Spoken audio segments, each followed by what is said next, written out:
Muy buenos días, amados hermanos. Damos gracias al Señor por esta nueva oportunidad de juntarnos, de reunirnos. Como decía Marilyn, ya remembrando que hace un año prácticamente estábamos haciendo nuestra última actividad unidos, pero reconociendo que el Señor ha sido bueno y que tiene para nosotros cada día nuevas cosas por aprender, por ver y sobre todo para poner en práctica, ¿cierto? Por eso la palabra del Señor sigue siendo vigente, porque cada vez que leemos encontramos nuevas cosas para poner en práctica. Puede ser que la hayamos leído muchas veces el mismo pasaje, pero cobra vida nuevamente cada vez que lo leemos. Y por eso esas novedades son para nosotros de gran alegría y de gran ánimo. Así como me ven que estoy de contento porque el Señor nos permitió hoy hacer una conexión un poco especial a través del Zoom. Pudimos conectarnos con Andrés allá en su casa y él nos envió ese saludo, nos guió en la lectura y también oró para iniciar el servicio desde su casa, y todo esto lo pudimos hacer en vivo. De manera que ahí ahora el Señor pues nos seguirá mostrando otras nuevas formas de poder mantener la conexión los unos con los otros. Porque a pesar de las distancias, seguimos siendo iglesia. Una sola iglesia, el cuerpo de Cristo. Que nos hemos visto, por lo que tiene que ver esta temporada de la pandemia, abocados a hacer otras cosas, a tener nuevas formas de vernos, pero que seguimos siendo un solo cuerpo. Tenemos una sola fe, porque tenemos un solo Señor. Así que damos gracias a Dios por esta oportunidad de conectarnos con lo que tiene que ver el uso de la tecnología, y reconociendo que esta época pues nos viene con una gran cantidad de cambios y de novedades. Y aunque, como veíamos la semana pasada, aparecen nuevas y nuevas leyes y a veces pensamos son demasiadas, pues lo que nosotros llegamos a entender a través de esas leyes debería ser lo mismo que fue el fundamento de la ley, como lo veíamos en la palabra. Era una base, las leyes son una base para que nosotros podamos entender este mundo, y cómo la lógica que a veces se maneja en el mundo pues es como contraria claramente a lo que dice la palabra. Y por eso es que nosotros ratificamos la aparición de tantas leyes en el mundo. Tiene que ver con ese corazón humano que está siempre inclinado hacia el mal. Por allá un filósofo dijo que el hombre nacía bueno y la sociedad lo corrompía.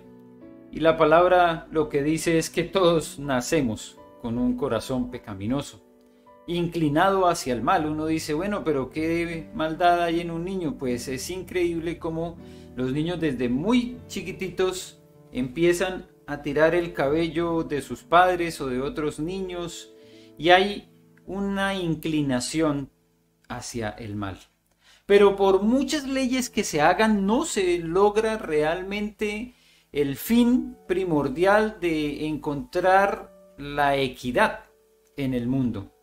Lamentablemente lo que vemos es una búsqueda por la igualdad, y eso no tiene nada que ver con lo que la palabra del Señor enseña.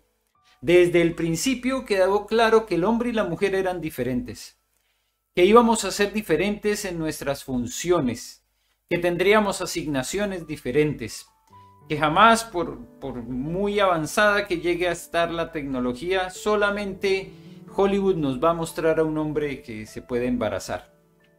Y eso lo vimos no solamente en cualquier hombre, sino en ese que era el más grandote, ¿no? En Arnold, cuando en esa película hicieron supuestamente un embarazo masculino. Pero sabemos que la realidad es que la diferencia que hay entre hombres y mujeres estará siempre vigente, aunque un hombre quiera cambiar físicamente o quiera cambiar sus genitales, o una mujer quiera hacer una transformación física a través de hormonas. Hay una esencia en sus organismos que les da siempre una característica masculina o femenina.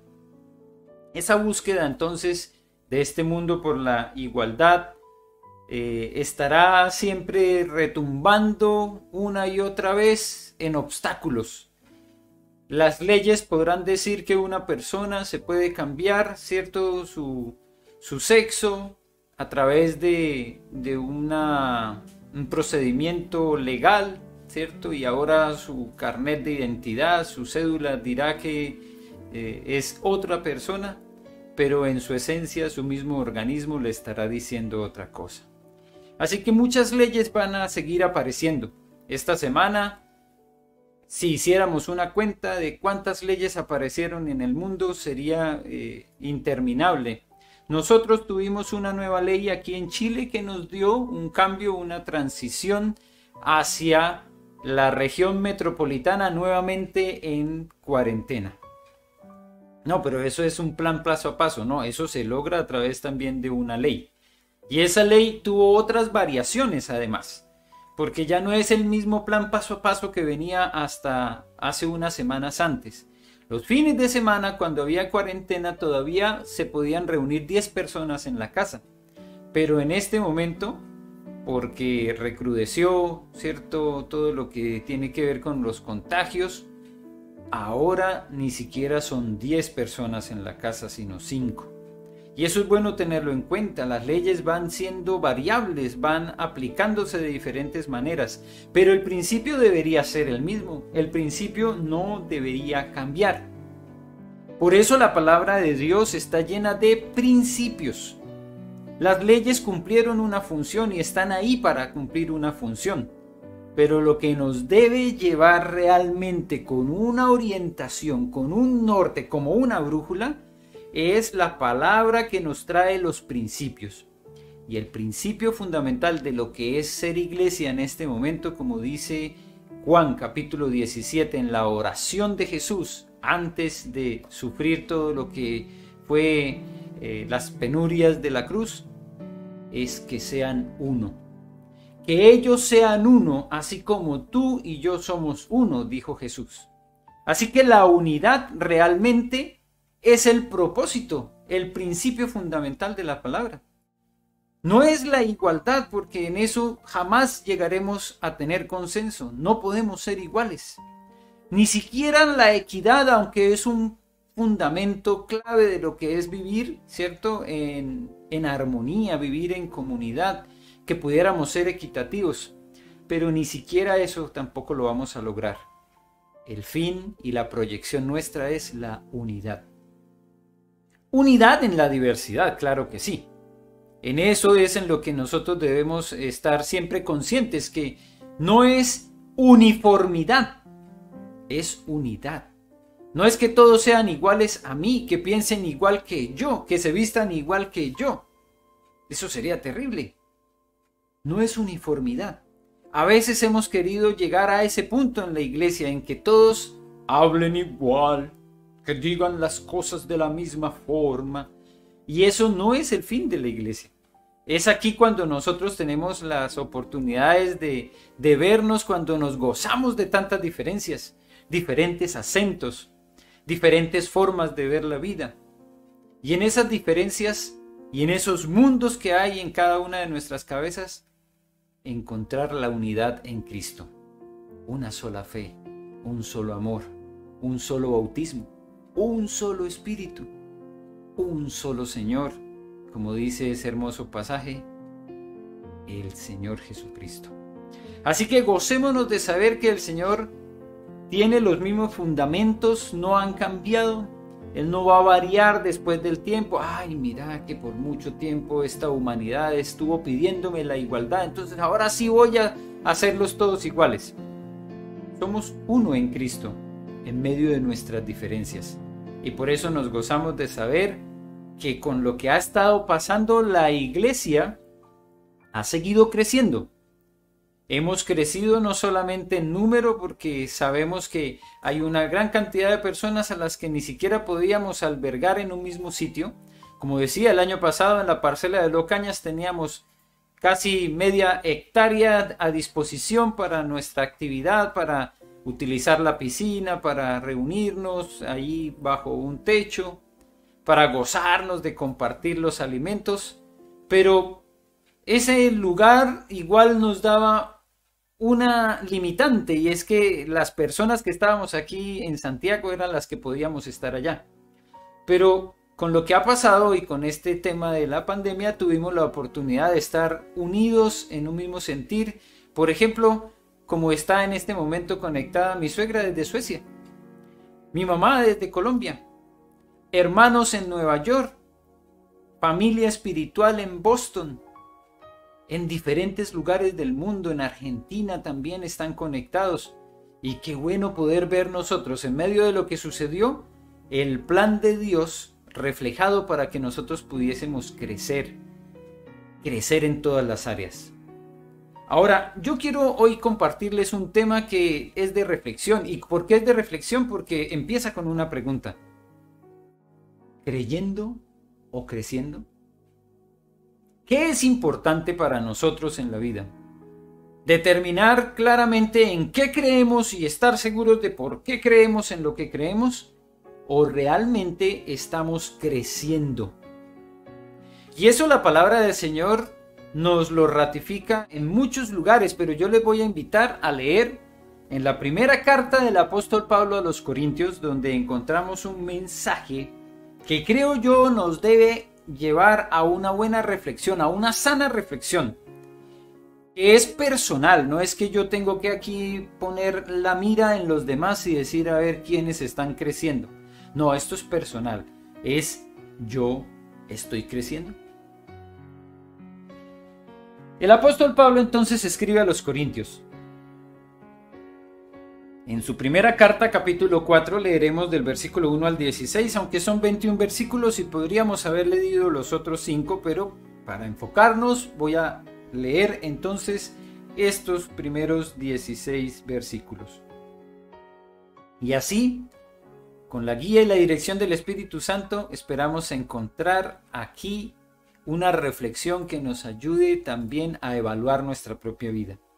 La evaluación es fundamental en todas las áreas de la vida. Dios mismo practicó la evaluación en el proceso creador. Estoy convencido que cada día de la creación, cuando el Señor dice que vio lo que había hecho y vio que era bueno, evaluó lo que había hecho. Eso es lo que dice el texto de Génesis 1. Después de haber creado cada uno de esos días de la creación, vio Dios lo que había hecho y vio que era bueno. Cuando creó al hombre, ahí dijo que era bueno en gran manera. Así que nos damos cuenta lo especial que es la humanidad y lo triste que es compararnos con el resto de la creación, ¿cierto? Cuando a veces se dice que el hombre es un animal más. No lo somos. Aunque algunas veces nos comportemos como animales, no lo somos. Fuimos hechos diferentes, fuimos hechos a imagen y semejanza de Dios. De tal manera que cuando nosotros nos vemos reflejados en la palabra, también debemos ver reflejado a ese Dios de amor que se preocupa por enviarnos un mensaje que sea transformador de nuestras vidas, que nos lleve cada día a ser mejores y a parecernos más a nuestro Señor. Por eso la primera carta del apóstol Pablo, capítulo 4, versículos 1 y 16, nos va a guiar hoy en una reflexión que sabemos viene de Dios, porque no son mis palabras, sino que es la palabra de Dios la que estamos estudiando. Así que dice la palabra del Señor. Así pues, téngannos los hombres por servidores de Cristo y administradores de los misterios de Dios. Ahora bien, se requiere de los administradores que cada uno sea hallado fiel. Yo en muy poco tengo el ser juzgado por vosotros, o por tribunal humano, ni aun yo me juzgo a mí mismo. Porque aunque de nada tengo mala conciencia, no por eso soy justificado, pero el que me juzga es el Señor. Así que no juzguéis nada antes de tiempo, hasta que venga el Señor, el cual aclarará también lo oculto de las tinieblas y manifestará las intenciones de los corazones, y entonces cada uno recibirá su alabanza de Dios. Pero esto, hermanos, lo he presentado como ejemplo en mí y en Apolos por amor de vosotros, para que en nosotros aprendáis a no pensar más de lo que está escrito, no sea que por causa de uno os envanezcáis unos contra otros. Porque, ¿quién te distingue? ¿O qué tienes que no hayas recibido? Y si lo recibiste, ¿por qué te glorías como si no lo hubieras recibido? Ya estáis saciados, ya estáis ricos. Sin nosotros reináis, y ojalá reinaseis para que nosotros reinásemos también juntamente con vosotros. Porque según pienso, Dios nos ha exhibido a nosotros los apóstoles como postreros, como a sentenciados a muerte, pues hemos llegado a ser espectáculo al mundo, a los ángeles y a los hombres. Nosotros somos insensatos por amor de Cristo, mas vosotros prudentes en Cristo. Nosotros débiles, mas vosotros fuertes. Vosotros honorables, mas nosotros despreciados. Hasta esta hora padecemos hambre, tenemos sed, estamos desnudos, somos abofeteados y no tenemos morada fija. Nos fatigamos trabajando con nuestras propias manos, nos maldicen y bendecimos. Padecemos persecución y la soportamos. Nos difaman y rogamos. Hemos venido a ser hasta ahora como la escoria del mundo, el desecho de todos. No escribo esto para avergonzaros, sino para amonestaros como a hijos amados. Porque aunque tengáis 10,000 ayos en Cristo, no tendréis muchos padres, pues en Cristo Jesús yo os engendré por medio del Evangelio. Por tanto os ruego que me imitéis. Oremos. Bendito Señor, te damos gracias por esta palabra que acabamos de leer. Es un pasaje largo, con altibajos en la narración. Sabemos que tu Espíritu Santo guió al apóstol Pablo para escribir este mensaje, para enviar esta carta a nuestros hermanos en la ciudad de Corinto. Y hoy, 2000 años después, sigue siendo vigente, sigue siendo importante, sigue siendo necesario este mensaje para nuestras vidas. Por eso necesitamos que tú nos ayudes a comprenderlo, que nos des tu guía y tu dirección, Señor, y que tu presencia esté aquí con nosotros, para poder entender y para poder aplicar, para obedecer y poner en práctica. Eso lo necesitamos y por eso lo pedimos en el nombre de Cristo Jesús. Amén. Amén. Muy bien, es un pasaje, como decía, bastante largo, pero debemos empezar paso a paso a comprenderlo. Hay ciertas formas de la narrativa bíblica y en especial del Nuevo Testamento que tienden a confundirnos muchas veces y que a veces nos da un poco de dificultad, pero la palabra se interpreta a sí misma.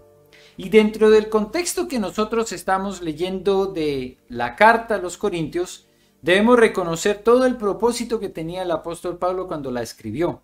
Esta era una ciudad que, como hemos dicho en otras ocasiones, tenía un riesgo latente hacia la idolatría porque había ya un gran templo a la diosa Diana y allá habían muchas expresiones de religiosidad, pero sobre todo de idolatría.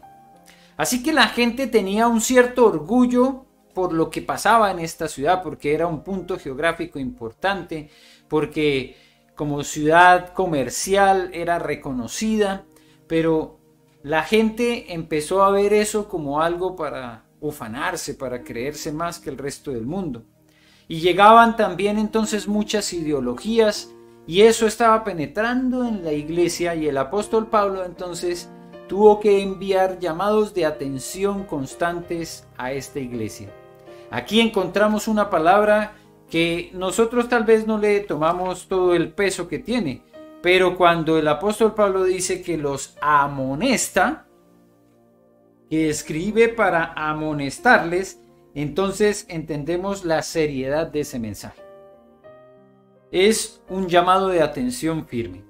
Es un llamado de atención que parte desde el reconocimiento de quién es él, el apóstol Pablo.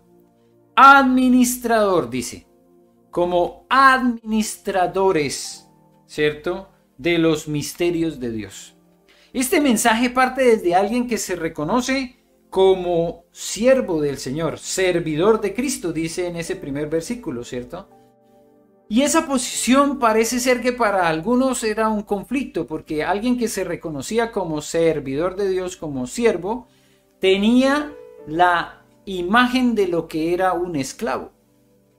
Y ahora nosotros pensamos, bueno, la esclavitud terminó. Bueno, ahora se vive otra clase de esclavitud, ¿cierto? Muchas empresas tienen prácticamente subyugados a sus empleados y a veces decimos es otra clase de esclavitud. Pero la de este primer siglo era una esclavitud donde estas personas, que muchas veces eran compradas por un precio, eran un elemento más de la casa. Los siervos, es decir, los esclavos, no tenían derecho a hablar, no tenían derecho a opinar, no tenían ninguna clase de garantía. Y el apóstol Pablo está diciendo, yo soy un siervo de Dios. Yo me reconozco como esclavo de Jesucristo. Pero al mismo tiempo pone en una misma balanza esa labor de ser siervo con la labor de ser administrador.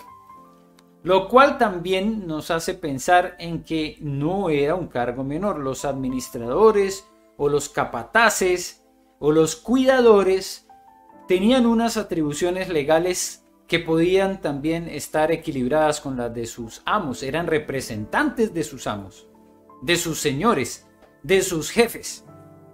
Y entonces cuando alguien era el administrador de una parcela, de una finca, de una hacienda, tenía las atribuciones del mismo dueño.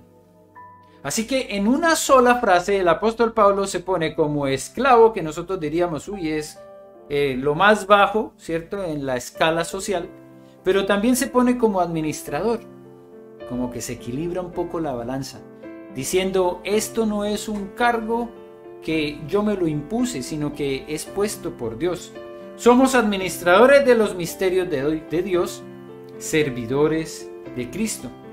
Y esto nos hace pensar en esa función que recibimos desde el principio, desde la misma creación, cuando el Señor pone al hombre y a la mujer como administradores también de esa creación. Lo leemos claramente aquí en el Génesis capítulo 1. Versículos 26 y 28, donde dice, hagamos al hombre a nuestra imagen conforme a nuestra semejanza y señoree en los peces del mar, en las aves de los cielos, en las bestias, en toda la tierra y en todo animal que se arrastra sobre la tierra. Señoree. Señoree es dominio.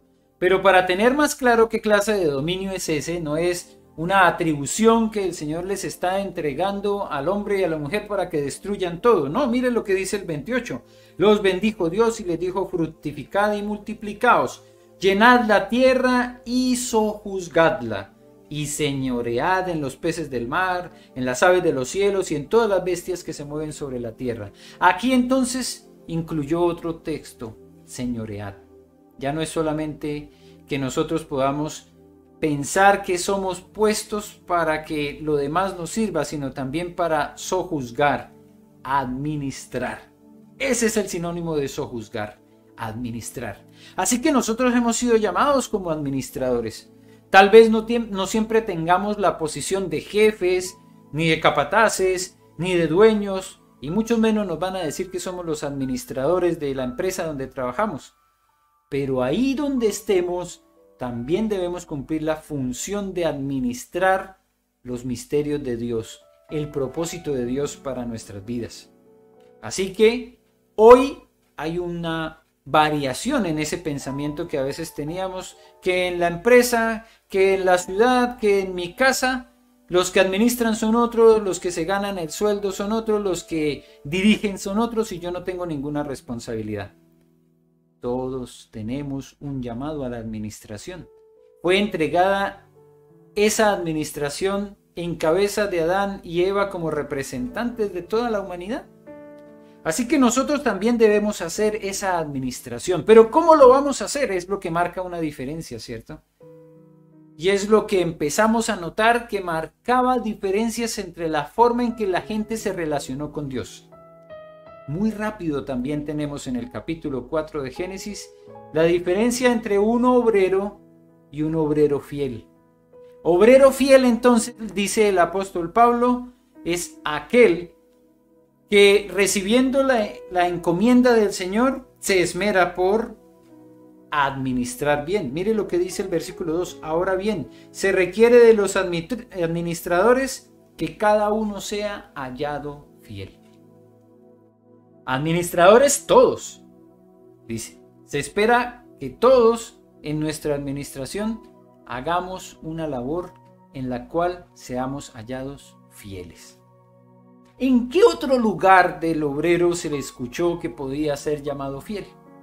Pues la palabra del Señor nos dice en Mateo capítulo 21, hablando de los talentos, que había alguien que podía haber sido reconocido como siervo fiel, siervo diligente. Y esa historia nosotros la encontramos rápidamente en Mateo capítulo 25 y en el versículo 21 nos dice que el obrero que fue considerado como fiel fue aquel que al recibir los talentos del Señor los puso en obra, los puso a trabajar, los hizo producir. El Señor le dijo: bien, buen siervo y fiel, sobre poco has sido fiel, sobre mucho te pondré, entra en el gozo de tu Señor. Bien, buen siervo fiel. El apóstol Pablo dice que nosotros como administradores debemos ser hallados como fieles. ¿Y qué significa entonces la fidelidad en ese contexto? Pues claramente haber utilizado lo que el Señor nos dio para administrar de una buena manera. No todos recibimos lo mismo, no todos tenemos el mismo auto, no todos tenemos el mismo empleo, no todos pudimos ir a la universidad, pero todos recibimos algo, asignaciones de parte de Dios, y en el lugar que estemos, en la familia donde estemos, en la ciudad donde estemos, con los dones y los talentos que el Señor nos dio, con ellos debemos administrar lo que Dios espera que hagamos para ser hallados fieles. Así que este no es un título humano. No se trata de ser hallados fieles porque los demás nos digan que somos fieles. No se trata de tener un reconocimiento, de poder poner, ¿cierto?, una copa o una mención de honor o una medalla en un lugar visible para que los demás nos vean.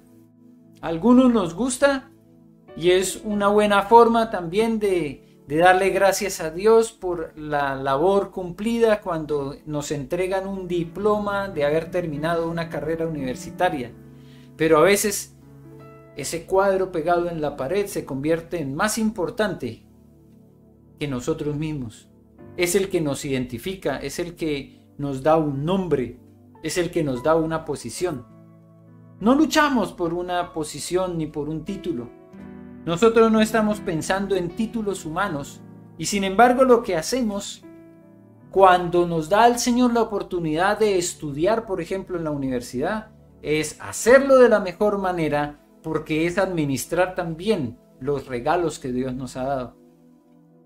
Sabemos que hoy día y cada vez en el correr de los años se vuelve una lucha más fuerte para algunas familias el pagar la universidad para sus hijos.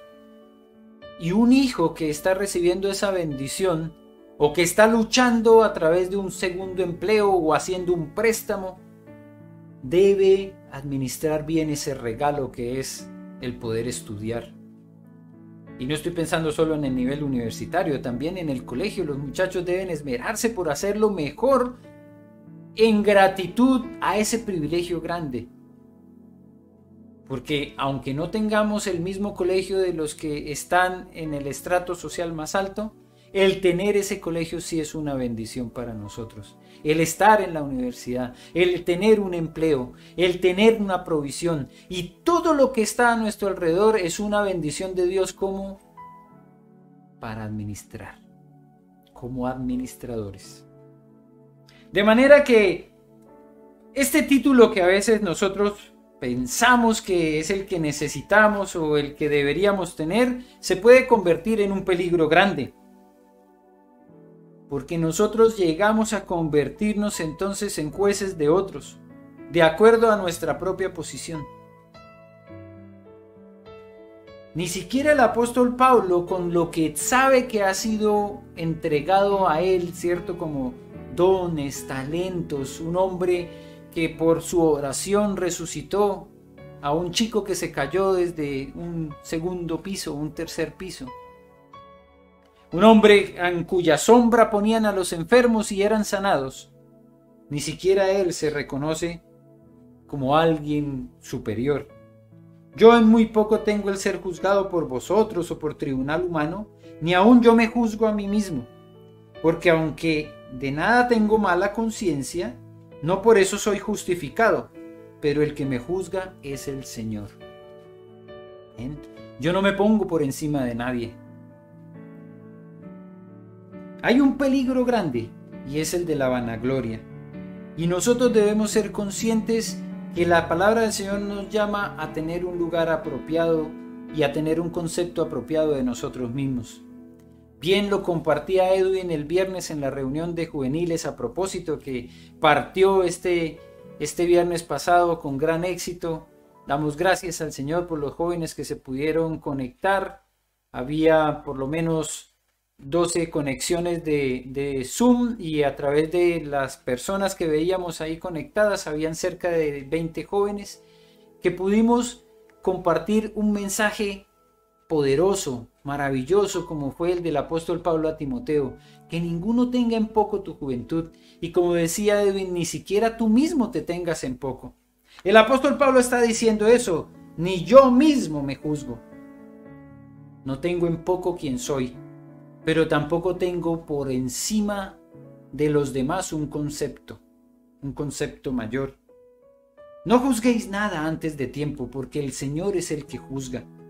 El Señor es el que aclarará también lo oculto, dice, de las tinieblas, y manifestará las intenciones de los corazones, y entonces cada uno recibirá alabanza de Dios. Entonces el apóstol Pablo se ubica en un lugar apropiado con respecto a quién es él. Es apóstol, tiene tremendo llamado, tiene grandes dones y talentos, pero él no se pone por encima de nadie. Y aunque es siervo, esclavo del Señor, poco se pone por debajo de nadie.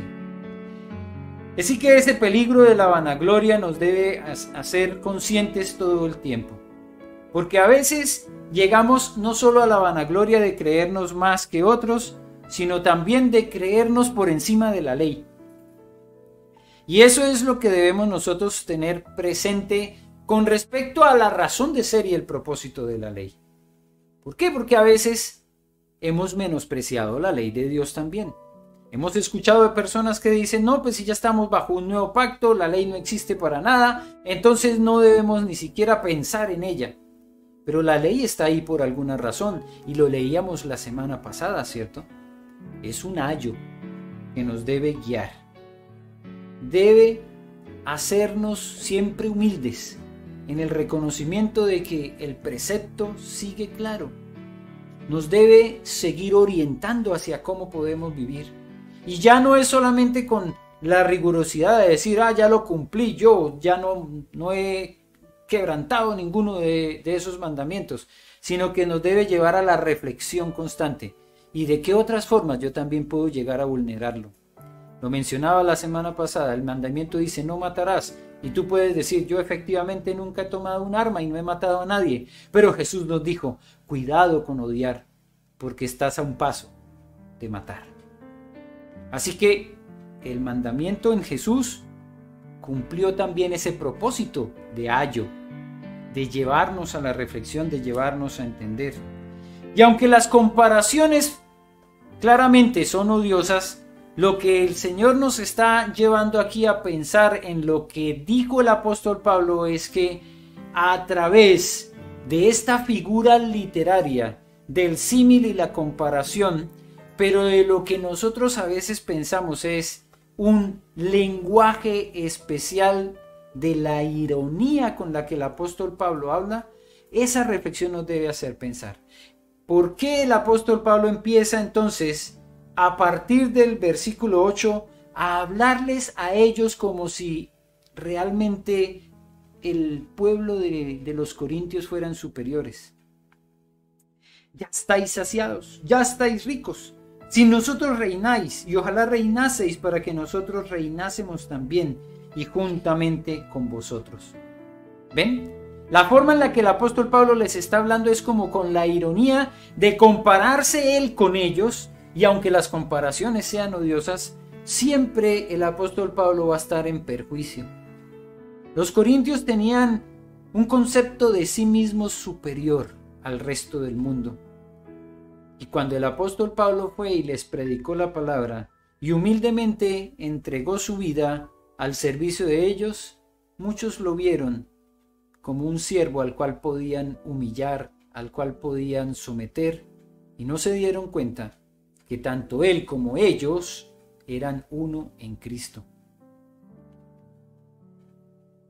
Ahí entonces, a partir del versículo 9, el apóstol Pablo empieza a hablar como de una forma que parece, como él mismo se presentó en otro pasaje, como si estuviera loco.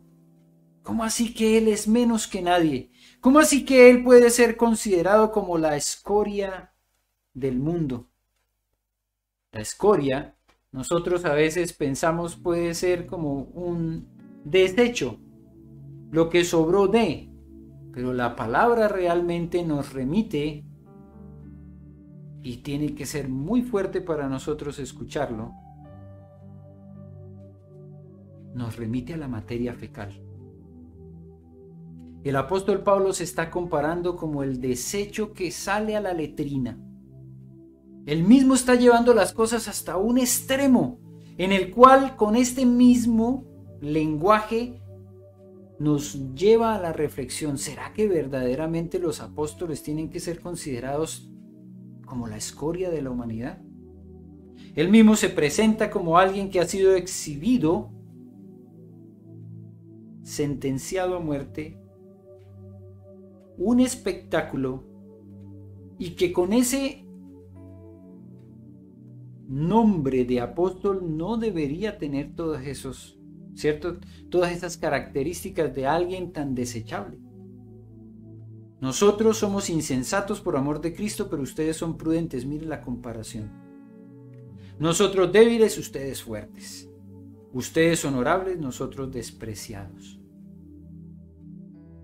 ¿Por qué el apóstol Pablo se pone en esa posición como tan negativa, en la cual todo lo que ellos son es menos que el resto del mundo? Es terrible todo lo que le pasa al apóstol Pablo, ¿cierto? Como lo presenta. Padecemos hambre, tenemos sed, estamos desnudos, somos abofeteados, no tenemos morada fija. Nos fatigamos trabajando con nuestras manos, nos maldicen, nosotros bendecimos. Padecemos persecución y la soportamos. Nos difaman y rogamos, y llegan a ser considerados como lo peor. No escribo esto, dice en el versículo 14, para avergonzaros, sino para amonestaros como a hijos amados. Y aquí es donde nosotros debemos empezar a hacer nuestra reflexión. ¿Por qué el apóstol Pablo escribe de esta manera? ¿Por qué se presenta él como lo peor del mundo en comparación de los corintios, que sí son lo mejor del mundo? ¿Qué estaba pasando en la relación entre el apóstol Pablo y los corintios que lo llevó a tal extremo? Vemos que no solo en este pasaje, sino en otros más, hay una lucha constante en el apóstol Pablo por mantener el lugar que le corresponde en su relación con los corintios. Pero aquí nos dio una luz bien importante de cómo se reconoce él como el padre de ellos. Versículo 14. No escribo esto para avergonzaros, sino para amonestaros como a hijos míos amados. ¿Ven? Para algunos, solo esclavo, pero para él, hijos amados. Para él, Los corintios eran sus hijos y los corintios debían verlo a él como su padre. Sin embargo, eso es algo que no es tan fácil de identificar, ¿cierto? La labor o la función de un padre espiritual. Porque claramente el apóstol Pablo no podía ser el papá de todos ellos, ¿cierto? Claramente les está escribiendo en un lenguaje en el que se identifica como un guía espiritual. Y para eso nosotros ya teníamos una palabra que nos podía hacer mención clara de cuál era la labor de un líder, de un guía espiritual. Es lo que vemos ahí en la pantalla que aparece como sinónimos de la palabra ayo, que veíamos la semana pasada y que entendíamos nosotros cumplía una función cuando había un niño en la casa. Preceptor, mentor, tutor, instructor, guía, consejero, maestro. Todas estas palabras son las que hacen parte de la connotación completa que tenía el ayo. Así que el apóstol Pablo les dice en el versículo 15, porque aunque tengáis 10,000 ayos en Cristo, no tendréis muchos padres, pues en Cristo Jesús yo os engendré por medio del Evangelio. Atención con esto, mis amados hermanos. El apóstol Pablo está diciendo, ustedes son mis hijos espirituales. Yo los engendré por el Evangelio. Y ustedes puede que tengan 10,000 años durante toda su vida, pero seguirán siendo hijos míos espirituales. ¿Les recuerda algo de lo que es el círculo del crecimiento y de lo que es nuestra vida vista también en comparación con la vida normal?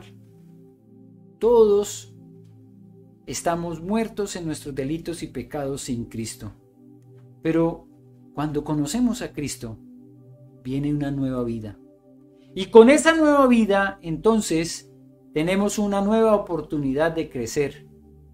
Claramente, como nueva vida, seremos bebés espirituales. Después llegaremos a ser niños espirituales y en el proceso del crecimiento maduraremos hasta convertirnos en padres espirituales. Y el apóstol Pablo está diciendo, yo puedo ser considerado siervo, esclavo del Señor. He sido llamado a ser administrador de los misterios de Dios, pero mi función más importante es la de padre espiritual.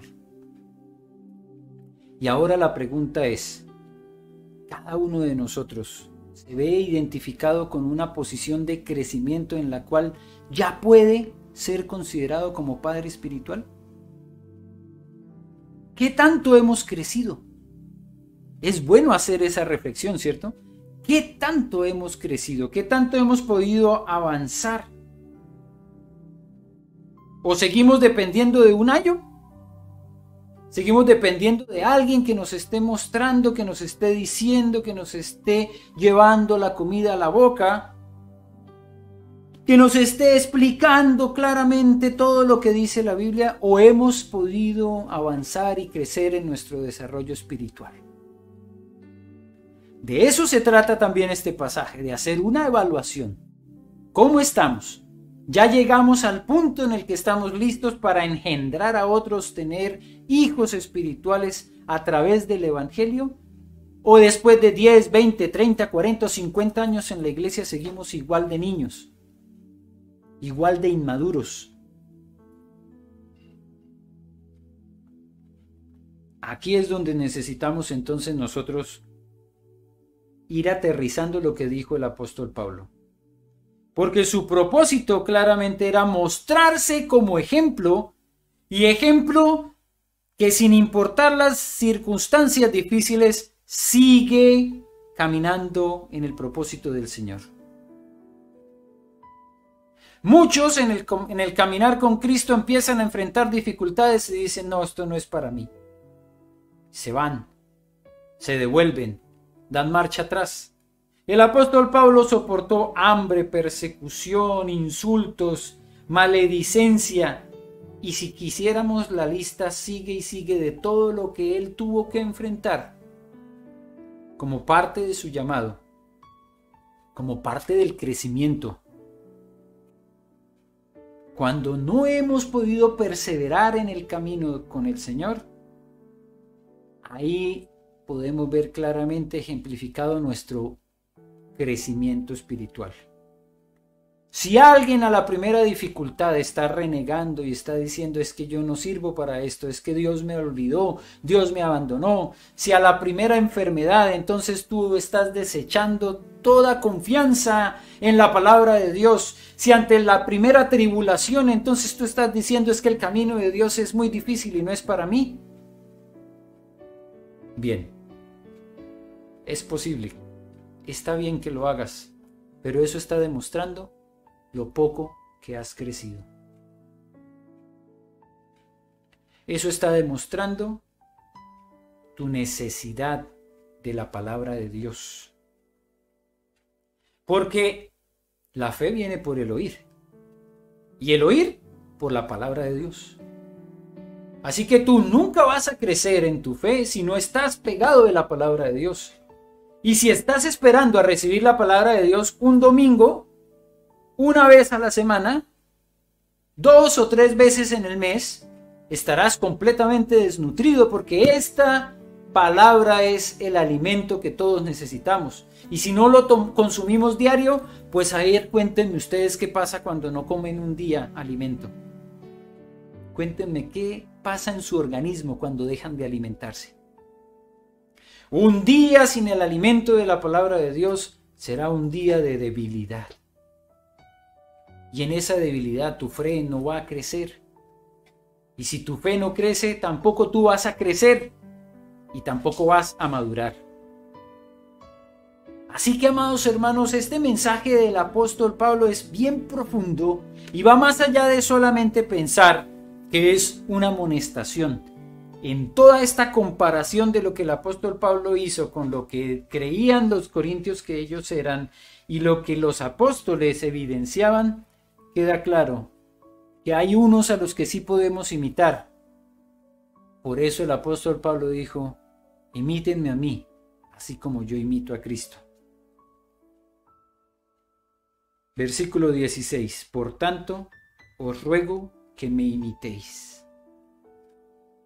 Si necesitamos un referente en la vida, pues para eso están los apóstoles. ¿Y por qué los apóstoles? Porque los apóstoles también fueron referentes con respecto a Cristo. Y aquí es donde terminamos diciendo, amados hermanos, en la vida puede ser que enfrentemos diferentes circunstancias, algunas muy difíciles, pero si esas circunstancias no cumplen el propósito de acercarnos más a Dios, perdiste una oportunidad de crecimiento espiritual. La pandemia puede ser para nosotros lo peor, o puede ser una gran bendición para acercarnos más al Señor. La cuarentena puede ser una oportunidad para renegar de la falta de libertad para salir, o puede ser una oportunidad para crecer y desarrollarnos espiritualmente. Por eso, la invitación es a crecer juntos. La invitación es, como dice esta hermosa palabra, en Pedro, en la segunda carta del apóstol Pedro, capítulo 3, versículo 18, antes bien, creced en la gracia y el conocimiento de nuestro Señor y Salvador Jesucristo. Antes bien, creced. No nos queda de otra. La imagen del creyente que se quedó solo creyendo y pensando y diciendo que sabía quién era Cristo, no existe en la palabra. La imagen es de un creyente creciendo. Un creyente que encuentra madurez, que deja de ser niño, porque como dijo el apóstol Pablo, antes pensaba como niño, pero cuando ya dejé de ser niño, dejé las cosas de niño. La imagen de la palabra es de una persona que llega a ser un padre espiritual de otros, que en su crecimiento da fruto, como dice la palabra, y fruto a 30, a 60 y a 100 por uno. Y tú, mi hermano que me estás escuchando, amada iglesia, si no reflexionas hoy con respecto a tu propia vida y ves cuánto has crecido o cuánto más necesitas crecer, entonces esta palabra no sirvió mucho. Hoy el mensaje no te dio el fruto que esperabas, pero prontamente, seguramente lo hará. Cuando crezcas más, cuando avances más, cuando madures más, llegarás a entender este mensaje. Y entonces sentirás gozo en el corazón de saber que Dios te ama y que no quiere que sigas en el mismo lugar, en el mismo infantil lugar, como bebé que no avanza, que no crece, sino que el Señor te ama tanto que quiere lo mejor para ti. Te ha dado dones, te ha dado talentos, te ha dado capacidades para desarrollarte, crecer y convertirte en padre de otros. Llevarlos con amor a Cristo y poder decir con gozo, con alegría cuando les escribes a esas personas que los amas como hijos amados en Cristo Jesús. Yo oro por eso para ti, oro por eso para todos, para la iglesia, para que podamos vernos cumpliendo el propósito del Señor, para que podamos seguir creciendo, para que podamos reflejar en nuestras palabras que estamos avanzando y que estamos llegando a la estatura perfecta de Jesucristo. El apóstol Pablo dijo, no que ya lo haya alcanzado, claro que no, pero hacia allá voy, hacia allá queremos llegar. Es la estatura que queremos alcanzar. Y para eso estamos unidos como iglesia. Y para eso nos apoyamos los unos a los otros. Bendito Padre, te alabamos, te bendecimos y te damos gracias por este privilegio de escuchar tu palabra, de comprenderla, pero sobre todo por la oportunidad que nos das de ponerla en práctica. Necesitamos crecer. Y tenemos una imagen de hacia dónde debemos llegar. No es un crecimiento que no tiene sostenimiento, es un crecimiento que tiene un plan y un propósito. En tus manos entrego la vida de la iglesia, de este grupo de hijos e hijas tuyos que necesitamos seguir creciendo y avanzando, aunque estemos en diferentes lugares, aunque no nos reunamos en un solo lugar. Cada uno en su propia casa debe seguir creciendo. Y gracias por estas redes que nos permiten reunirnos a través del YouTube o del Zoom o de las otras plataformas que hemos utilizado. Gracias, Señor, porque son oportunidades tuyas para nuestro crecimiento. Y por eso te alabo, te bendigo y te doy gracias, porque sé que tú estás cuidando de cada uno de nosotros para llevarnos a ser como tú. Es la obra de tu Espíritu Santo y por eso te alabo y te bendigo en el nombre de Jesús. Amén y amén.